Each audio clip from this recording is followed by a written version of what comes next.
All right, welcome to Comfortably Uncomfortable. You've got Sandy and Alex here, and we are here to empower women to choose courage over comfort by getting comfortably uncomfortable. We get real and cut through the bullshit. Are you ready to get a little weird? Because we're going to laugh, sweat, cry, and grow together. No topic is going to be TMI. Well, maybe for me, but not for Sandy. We complement each other in that way. Okay, so are we ready? Well, yeah, duh, I am, but are you? Okay, let's go.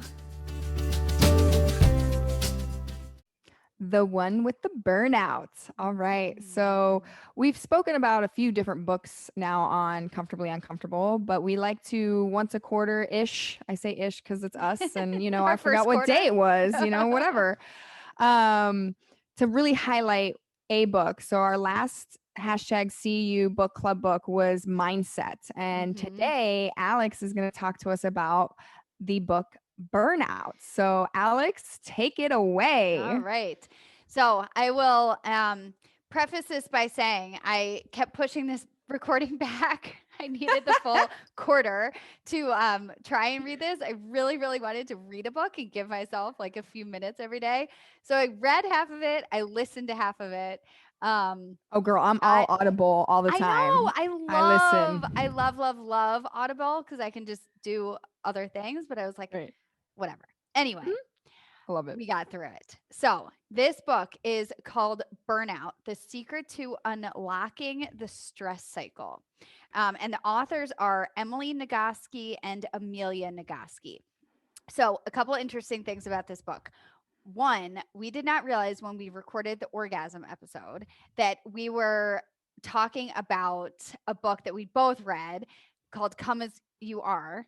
And it was written by Emily Nagoski. So after we were like into the book, we realized that we were doing 2 in a row by her. So needless to say, I think she's pretty great. Yes. First of all, she has lots of information. The sisters are great in general. One of them is a virtuoso, like composer, musician. Yes. I think that's Amelia. And then Emily is the psychologist, PhD. I mean, all the things. So we're super fans. We are huge fans. And Dr. William, who we had on, the one who recommended this book, because she's like, oh my gosh, it touches on everything in this podcast. So listeners are really going to love it. So I'm going to do my best. I've got my stopwatch here. I'm not going to go on and on about this forever, although I'm pretty sure I could because it was pretty awesome. And I think we'll find a few other subjects in here to dig in to and create additional episodes on. So Sandy, you take notes on that. And yep, I got it. Which other episodes we're going to pull from here. So I actually wanted to start with a sentence from her intro.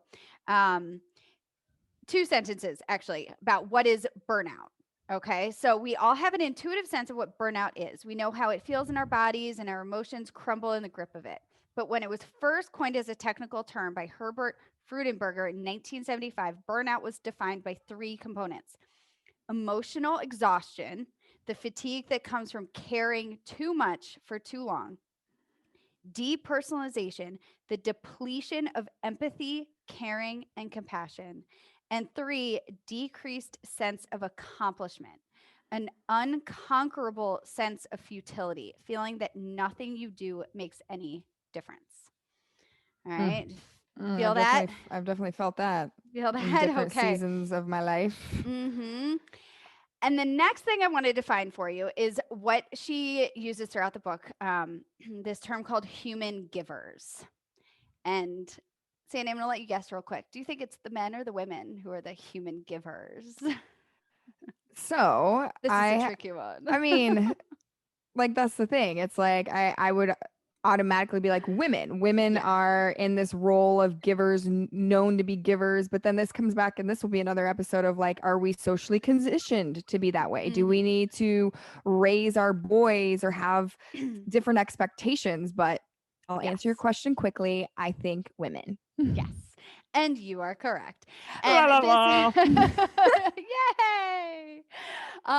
This book really centers on women specifically and a lot of the impacts. I mean, it's very, there are a lot of rules that apply generally, but it talks more about women. Um, and it says that human givers are expected to offer their time, attention, affection, bodies Mm. willingly, placidly to the other class of people, the human beings. Implication is that human beings have a moral obligation to be or express their humanity, while human givers have a moral obligation to give their humanity to the human beings. Mhm. Okay. I mean, that just like hits really, really hard. And I do Mm-hmm. think like this book is the way you're describing it is written in real time. So it'd be interesting to Yes. see as social shifts, as, like I just said, like Mm-hmm. generational shifts of how we, Yeah. this generation of women, moms, dads Mm-hmm. raise our next generation of, is it going to be so easy to say like women are human givers? Yes. Or, my first question to you is like, does she talk about those roles on regardless of gender or sex? Yes. Like Yes. what makes you more prone to be a human giver, I guess? Yeah. So there are a lot of different things. The broad strokes answer is culture and society, and that Right. is Oh, that just makes complete sense to me. over and over again, it's ingrained in you from the moment you're born, whether you realize it or not. And so it's just like this very innate feeling. But she also has a few examples in the book. One where like the wife in the relationship, you know, was the main caretaker, and she was sick, recuperating. She just needed additional help. So she finally had to ask for support, ask for Mhm. help. Mhm. And her husband's going through all the throes of dealing with emotional kids and schedules and all the things. So a little bit of a role reversal in their family. Right. Right. Obviously everyone has different dynamics, but um, talks about that relationship. So anyway, back to the beginning though. The first thing that they really dive into is completing the stress cycle, Mm. Mhm. and how stress is different from a stressor, right? So stressors are what activate the stress response: Mhm. external, work, life, money, etc., expectations. And then their internals, like self-criticism, body image, identities, the future. um, and what happens in your body physiologically and neurologically when these stressors hit you. And she talks about I think, kind of classic example of like a lion's chasing you, right? And what happens? Like your heart rate skyrockets, like It's you your are just autonomic system. Yep. packed full of adrenaline, trying to escape this lion. You run away, and then there are two outcomes that are possible: you escape or you're eaten, Mhm. right? So let's imagine you run into your town, you're yelling for help, everyone comes out and supports you and attacks this lion, kills the lion, and everyone's saved. All right, stress cycle complete. But what happens in normal everyday life when these stressors are just hitting you and pounding on you and just dripping and wearing away? And how do you complete the cycle? Because when you are so stressed, all your other systems like digestion and your hormones, fertility, and all these other things start shutting down so that your body can respond so aggressively So to this it's your blood system. stress. I mean, Yeah. literally you have veins, arteries that shunt, like basically your arterial system closes off so that blood goes to your muscles to run Mhm. away from this Right. tiger. Yeah. Yet when that is happening, you just said it, Alex, like you shunt your blood to where you don't get blood to your brain, to your Right. guts, to all of these things, which is Yeah. exactly what you said. Like you Yeah. eventually, like you can't sustain that Yeah. And it's so, physically. I mean, it was just so interesting. I think I knew some of this stuff, but her bringing in all of the scientific research, Mm-hmm. it just connects the That's cool. dots so much when they say like, well, stress is going to make you sick, or like it really does. I mean, all your systems are shutting down when you are stressed and have this chronic, continuous stress level in your life, and you're not able to complete the cycle. So, My question is, okay, yeah. with the stress cycle, like basically, obviously, I turn it into, physical therapy and physicalness of like, okay, if I'm going to exercise really hard, really fast, like there's an end to that. And that's my Right. acute stressor. And that's like I go and I stop. But Yep. then, I'm sure they talk about this of like when we're in that chronic stress, which is Yes. why that's the worst one because you're not Mhm. finishing the stress cycle. How do you Right. identify that you haven't closed your stress cycle? And then Yeah. two, like, how do you close it? So that's what a lot of this book is about, right? Is how to identify it and then how to resolve it.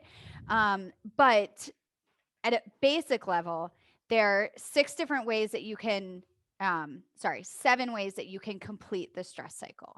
And she says first, the single most efficient strategy is physical activity. Okay. Yeah, I mean, to me, it makes sense because it's like you're getting out of your head, you're exerting Mhm. your body. And then Yes. again, it's like you Yes. exert your body, you get that blood flowing, and then you eventually stop the Mhm. exercise. So Right. your body comes back to like homeostasis or calibrating back Exactly. to normal. Yeah. I mean, Exactly. Because mhm. we're not meant to live with all this underlying stress, but we're taught to deny it, to ignore it, to suppress it. It's fine. We're fine. It's all fine. Yeah. Like, I'm fine. Everything's fine. I'm yeah, fine. Yeah. this a hole at work, like, it's fine. I can Yeah. just deal with this day in and day out.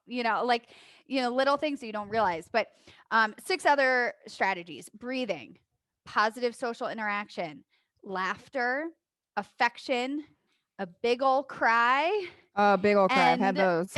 yeah, right? And creative expression. So again, I mean, it's very like, it's very physical. Again, it's like your body releasing. Um, so I love this. She ends this section with, wellness is not a state of being, it is a state of action, which I mean, I say that one more time. Say that one more time. I think that's okay. deserves. Yes. Wellness is not a state of being, it is a state of action. I love that. I Yeah. I I think I didn't realize I do that with my clients, and that's so Uh-huh. I mean, this is why I'm Sure. not a writer. This is such an eloquently way of saying We're that because readers, I'm not not writers. yeah, I'm a reader. Listeners, listeners. Someday, maybe. Yes, listeners. But the thing that came to my mind when you said that was when I speak to clients, about nutrition and doing their nutrition Mhm. coaching, and like we do talk about movement and how it's not necessarily the exact, you don't have to have a specific type of exercise to complete that Right. stress cycle. It's Right. just anything. I mean, in the Anything. cardio episode, we talked about creating a bigger base Mhm. foundation of that cardiovascular system, which means you Yeah. don't have to go 100%. You can go Mhm.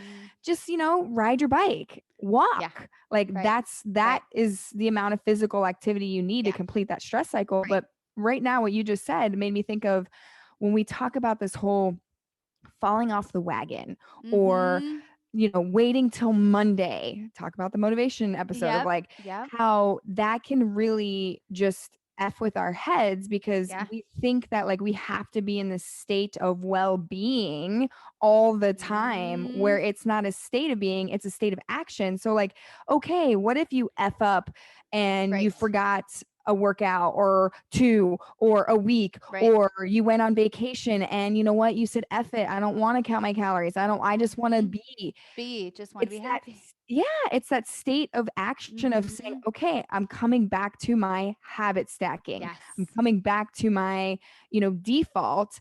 And I'm going to take that quote again because like I'm going to steal it and I'm going to I well know. I I'll give it loved it. credit. I loved it. But I love that because it's that state of action of like Mhm. we are what is the word I'm looking for? Like we're beings who don't like, Right. stagnant. Like we're Yeah. Like, continually, if ride you the saw wave. me You on the gotta video work. right now, Yeah. I am doing There's some all kinds weird of motion. dancing, whatever. You're riding that wave and you're Yeah. moving through the Yes. different stages. I And love that. yeah, it's not stagnant. It's not like Mm-mm. you don't get to being well and then stay there. And what's the It's other this thing of like the constant. one constant in life is change, that change will Mhm. happen. Yep. And obviously we Yep. had a huge one with the pandemic and everyone is like it was hitting everyone at the same time. Yeah. But if there's one thing that like when you feel yourself feeling like you're going to get burnout or feeling like you're just not worthy, or the Mhm. shame showers come in. I think Right? this is going to be one of those things where it's like I'm going to write that on my phone or just say it to myself like, okay, Mhm. what little action, what little thing can Yeah. I do? And that's awesome. I love that. Yeah. Thank you. That was You're so good. welcome. New mantra. Mhm. I think, For yeah, sure. I think we're both going to keep using that. And then she talks about the monitor, which is what she calls a brain mechanism that decides whether to keep trying. It knows what your goal is and how much effort you're putting into that goal versus how much progress you're making. And it kind of runs a tally of your effort to progress ratio. So Mhm. let's say you think it's supposed to take you 5 minutes to get to the grocery store. This is a simplistic example, but you run into a ton of traffic and instead of 5 minutes it's taking you 20 minutes and you have this growing sense of frustration, this Oh, sort of that's so me. unreasonable frustration. That was me this Maybe, afternoon trying to get yeah, to this yeah, right. recording today. Eat Like faster, eat I faster. was running late and we were just talked about that of Uh-huh. like, why is it that like I'm Uh-huh. having this bubbling anxiety, which is like, Right. I know Alex is going to be fine. She's like, Yeah. great. Take 10 minutes. You're going to be fine. But yet I Yeah. have this like, I need to Yeah. text her. I'm getting Right. frustrated. Oh my gosh. You Yeah. just, Your yeah, that was me. expectation is not meeting what you think the goal should be, and it creates stress, it creates it rage and and that like you don't realize it, but that like starts to build this like a little bit of Mhm. frustration and anger. And you can obviously apply that to everything in life and much bigger, more important goals than 5 minutes to the store. But you oscillate between this rage and to helpless despair. And what's also important is learning when to give up. Right? It might be now, Interesting. it might be never, but the choice to give up on something puts you back in the driver's seat. I mean, I like the ownership one. Me with words, right now with Stella, like we're reading Rosie Revere Engineer, and I love the Oh, fact that it's nice. like the only the only way you fail is if you quit. And so Uh-huh. like, the wording, I'm just getting stuck on the word of Yeah. like maybe there's Yeah, yeah, another word yeah. of saying like giving up. Maybe it's a shift, like back to our shame episode of like Yeah. you're shifting gears, you're Yeah. choosing to Yeah. take a new choice, new road. But I Exactly. get what they're trying to say is like you're owning that decision to say no Yeah. more right now. Okay. And she talks a lot about that in the conclusion too, about how to like what's next. And it's a lot about taking control and finding your meaning and finding your purpose, which Mm-hmm. actually that's the next section is like, how do you find meaning? Because meaning in life is good for you, the finding something larger. She talks about this something larger that's so important. Ambitious goals, service, loving relationships. So it can be as simple as enhancing everyday life and well-being, or it can be as significant as saving your life when you're really struggling. But this human giver syndrome, just to give and give and give to everyone else in your life, can strip us of that meaning and forces us to be attentive only to the needs of others. And because I Yeah. think so many people, ourselves included, would qualify as human givers, I thought it'd be really interesting to just read the couple symptoms of, do you suffer from human giver syndrome? Symptoms include believing you have a moral obligation, that is, you owe it to your partner, your family, the world, even to yourself, to be pretty, happy, calm, generous, and attentive to the needs of others. Believing that any failure to be pretty, happy, calm, generous, and attentive makes you a failure as a person.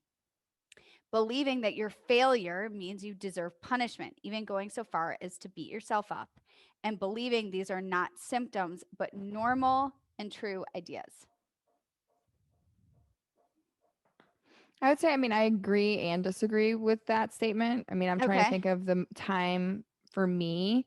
Definitely the shift of becoming, full-time mom sure. and stepping away from, working, and then with my marriage kind of crumbling at the same time. Like it was interesting hearing what you said. Like there were some times where I didn't necessarily have that expectation for myself, but I would definitely say my ex-husband did, which is Uh huh. why I think there was a lot of turmoil that happened between in our Mm-hmm. marriage because, you know, I always knew I wanted to be a stay-at-home mom, especially for the first, like, years before she went into school. And we also had 2 major moves and lots of other stressors, Yeah. my brother Joe passing away, infertility, miscarriage, so I'm not gonna blame it on just one thing, but hearing you talk about that makes me think of, like, how important it's not only if you feel that way, but maybe the people in your circle or your partner might Mm-hmm. have those expectations, and, like, Right. maybe that's what's, like, carrying, because, like, that for me hit hard at home because it was, like, almost like, he was the breadwinner, I was the caretaker at home. Right. I, like, had a sense of, like, I love you, baby, but you don't complete me. Like, I always wanted to be a mom, and here I am a mom, yet I still, like you were talking about, Right. this, like, sense of, like, just, I don't know, passion. Like, I felt like I Yeah. lacked passion. Like, I loved Yeah. being a Yeah. Yeah. mom, but yet there was still something that There's I was something like, larger. yeah. And so then speaking to my, husband, it was like almost like he was like, "Oh, no, I'm not okay with this change." Like, because it would affect Right. him, right? Like, it Right. affects, Right. we started this whole episode about roles and, like, what Yeah. does that look like? Yeah. And so that's what came to mind of, like, Mm-hmm. it's not only important that you see yourself in certain ways, but that the people closest to you are on the same page, and that it's Yes. going to shift Mm-hmm. and it's going to change, because Yeah. that's definitely something that was hard, was, like, Yeah. acknowledging the fact that, like, yes, I'm a human giver, because I do have, I think, some of those like, Yes. symptoms, but then I had this, like, weird, like, you know dichotomy of fighting against it, or then my syndrome, I'd say, is trying to make it all work. So Yeah. then it was like, I am the full-time mom trying to pick up work here, here, and Sure. here to try and fulfill my passion, Fulfill but then that. Yep. also not let, my ex-husband be affected by it. And And doing that everything, clearly, doing all the things let me all the tell you, time. it doesn't work. No. You'll probably end up divorced like me. Well, you pretty much just like nailed the whole next section, because the middle part of the book is talking about the real enemies, like why this is Yeah. all happening. And the first one, she talks about the patriarchy, and it's sort of like you literally just explained the whole Oh, section. see? So thank you. This is like therapy for me, just Yeah, right right. here. Uh-huh. And how like human giver syndrome thrives when their expectations like Oh, that I put on believe you, it. I right? believe it. Yeah, the like you're not good enough, or it's your fault if something doesn't Mhm. quite go right.